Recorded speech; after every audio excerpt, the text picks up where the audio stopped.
এই মহাবিশ্বের সবচেয়ে সেরা গোলকিপার এলিসন বেকার ম্যানুয়েল উরুফে মেহেদী হাসান শ্রাবণ বাঙ্গির নাতি, তার কারণেই মূলত ফাহমিদুল ইসলাম আজকে দলে নাই। ফাহমিদুল ইসলাম নাকি যখন প্র্যাকটিস করতে আসছে তখন নাকি কোচের উচ্ছ্বাসিত ছিল দেখার মতো। কোচ প্রচন্ড পরিমাণে খুশি, কিন্তু ফাহমিদুল ইসলামকে অসহযোগিতা করছে তারই সতীর্থরা। বারবার ফাহমিদুল ইসলাম এই মেহেদী হাসান শ্রাবণের কাছে বল পাস চাওয়ার পরেও সে তাকে পাস দেয় নাই।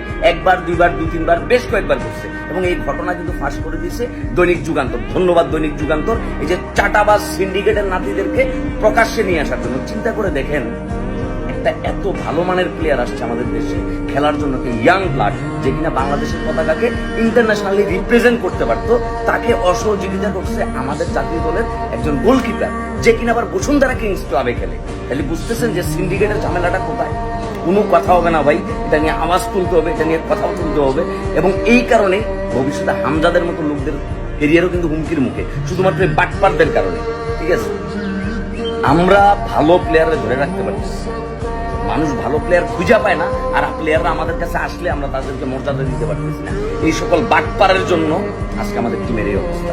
ক্রিকেটে এরকম অনেক সিন্ডিকেট দেখছি, আর ফুটবলে এটা কি বলবো, মানে বসুন্ধরা কিংস ক্লাব মানেই মনে হয় যে মানে তারা হচ্ছে কি আর্জেন্টিনা টিম, তারা ব্রাজিল টিম, এমন একটা অবস্থা। মানে শ্রাবণের গালে গালে জুতা মারো, তালে তালে পরিষ্কার কথা ভাইয়া।